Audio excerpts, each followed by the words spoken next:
In 2018, a software engineer at Google discovered he was being paid $28,000 less than a colleague doing the identical job. Same title, same performance rating, same team. The only difference? His colleague had asked one question he never did. That question changed everything, and the reason he never asked it reveals one of the most expensive psychological traps in modern society. The belief that not talking about money is somehow more dignified than discussing it. There's an unwritten rule most of us follow without ever questioning it. Don't ask your coworker what they earn. Don't tell your friends what you paid for your house. Don't discuss your parents' retirement savings or your siblings' debt. This isn't just politeness. It's a psychological phenomenon called pluralistic ignorance, when everyone privately rejects a norm but goes along with it because they assume everyone else accepts it. We stay silent about money because we think everyone else wants us to stay silent about money. But here's what's fascinating.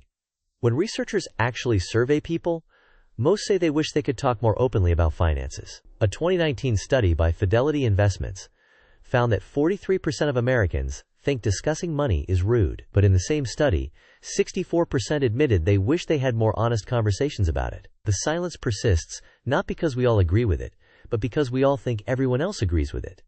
This creates what psychologists call information asymmetry. When nobody shares financial information, the only people with complete data are the ones in power.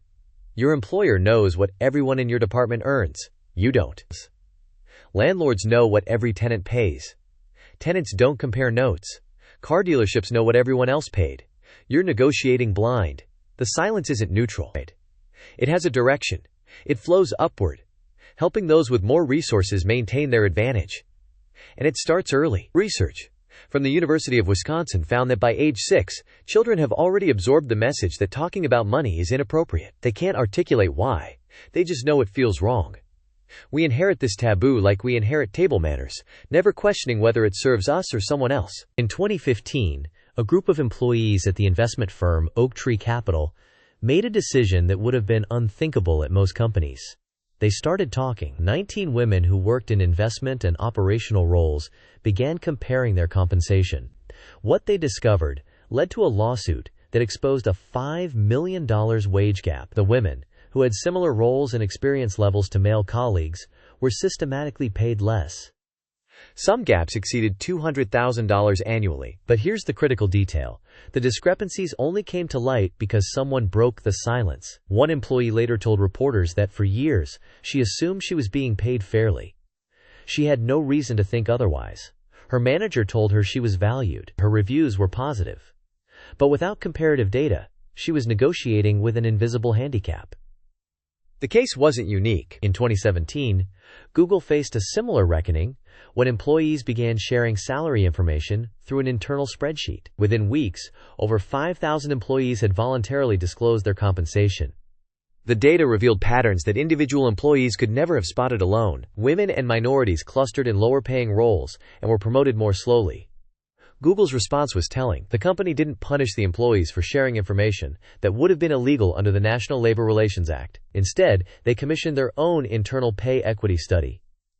When that study revealed disparities, they made $10 million in adjustments. The silence had been protecting the status quo.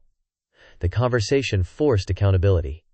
But here's where the psychology gets interesting. Even after these high-profile cases, most workplaces still maintain informal cultures of pay secrecy. Employees are legally allowed to discuss wages in the United States, but many companies strongly discourage it through social pressure and workplace culture. They don't have to forbid the conversation. They just have to make it uncomfortable. And uncomfortable is enough, because the taboo does the enforcement for them. Researchers Zoe Cullen and Ricardo Perez Truglia conducted a fascinating experiment at a large company with thousands of employees. They randomly told some employees what their colleagues earned. Others received no information. Then they tracked what happened. The employees who learned they were underpaid relative to peers were significantly more likely to start job hunting.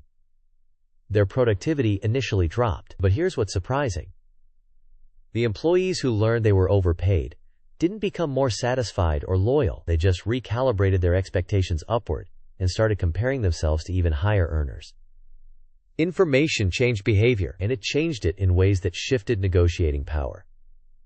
This helps explain why pay transparency makes some leaders nervous. In 2018, the entire BBC was forced to publish the salaries of its highest-paid stars after new government transparency rules. The broadcaster's China editor, Carrie Gracie, discovered she was being paid at least 50% less than male international editors doing equivalent work. She resigned from the position in protest and eventually received an apology and back pay.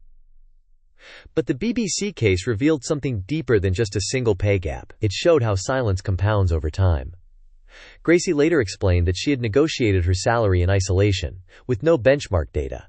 Her male colleagues had done the same, but because the men started from higher baseline assumptions about their worth, and because each negotiation built on previous ones, the gaps widened year after year. The silence wasn't just hiding inequality, it was actively creating it. Daniel Kahneman and Amos Tversky's research on anchoring bias explains why this matters so much in salary negotiations. The first number mentioned in a negotiation becomes an anchor that pulls all subsequent numbers toward it. If you don't know what others earn, you're anchoring to your current salary or an arbitrary market estimate. If your employer knows what everyone earns, they're anchoring to the lowest number they think you'll accept. Information asymmetry doesn't just favor one side. It mathematically guarantees worse outcomes for the uninformed party. But here's the twist that makes this whole dynamic more complicated. Sometimes, the powerful don't stay silent about money at all. They're selectively vocal. Consider how wealth is displayed in different contexts. Billionaires grant magazine interviews about their success. Luxury brands advertise openly. Real estate prices are public record. Investment returns get broadcast on financial news. This isn't silence. It's curated transparency. The taboo applies differently, depending on who's speaking and what they're revealing. Robert Frank, an economist who studies wealth, identified what he calls luxury fever, the public display of high-end consumption that sets new reference points for what's considered normal. When a celebrity buys a $20 million mansion, that information spreads. It's not considered tacky or inappropriate. But when your neighbor mentions they got a raise, suddenly that's oversharing. The cultural rules aren't symmetrical. This selective transparency serves a function. It maintains aspiration while preventing coordination. You see the rewards of success, which motivates you to work harder and spend more to signal status. But you don't see the tactical information, salary bands, negotiation strategies, investment losses that would help you actually close the gap. It's a psychological ratchet. The visibility goes one direction. In his book, The Psychology of Money, Morgan Housel makes the point that wealth is what you don't see. Real financial security is invisible. It's the money not spent, the car not bought, the vacation not taken. But our culture celebrates the opposite. Visible consumption and declared success. This creates a bizarre situation. Where talking about money is taboo, except when you're signaling that you have a lot of it. Some individuals and companies have started to weaponize transparency strategically.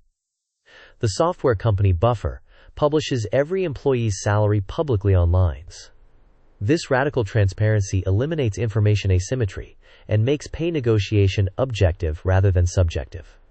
But it also eliminates certain types of negotiation leverage. You can't negotiate based on your individual persuasiveness if the formula is public. The company gains predictability. Employees gain fairness. Both sides lose some flexibility. Whether that's a good trade depends on which side of the power dynamic you start from. So what do you actually do with this? Because understanding the psychology doesn't automatically make the conversation easier. The taboo is real. The social consequences are real. But so is the cost of silence. Here's a framework. Treat financial conversations like concentric circles. The inner circle, your household, your financial advisor, should have full transparency, no taboo. The middle circle, close friends, trusted colleagues, can handle tactical questions without full disclosure. What did you negotiate for starting salary? Is different from, what's your net worth? The outer circle, acquaintances, social media, doesn't need your financial details, but you can still discuss money topics and norms without personal disclosure. The most powerful money conversations aren't about bragging or prying. They're about comparables. When you're negotiating a job offer, knowing that your friend with similar experience negotiated for remote work or stock options gives you tactical information without requiring them to disclose their salary. You're not asking, what do you have? You're asking, what's possible? One practical tactic. Focus on ranges and medians, not precise numbers. Instead of asking, what do you earn? Try, do you think someone in this role should expect between X and Y? It reduces the personal stakes while still breaking information asymmetry. This is what labor unions and professional associations do systematically. They aggregate information so individuals can negotiate from knowledge rather than guessing. The cultural taboo around money discussions isn't going to disappear overnight. But you can create microcultures where it's normal. If you're a manager, you can normalize discussing salary bands, even if you can't disclose individual salaries. If you're changing jobs, you can share your negotiation experience with friends in similar fields. If you're a parent, you can model financial discussions with your kids, instead of treating money as a mysterious, forbidden topic. Remember that Google engineer from the beginning? The question his colleague asked wasn't complicated. It was simply, what's the salary range for this role, and where do I fall in it? That question led to a $28,000 correction. Not because anyone was trying to cheat him, but because silence had allowed assumptions to persist unchallenged. The real power isn't in staying silent about money. It's in knowing when to speak and what to ask. The taboo is a tool. And like any tool, the question isn't whether it exists, who's using it, and what they're building with it. If this made you rethink money conversations, there's more to explore here. We break down the psychology behind every financial decision you make. And if you want to understand why people overpay for everything, watch that video next.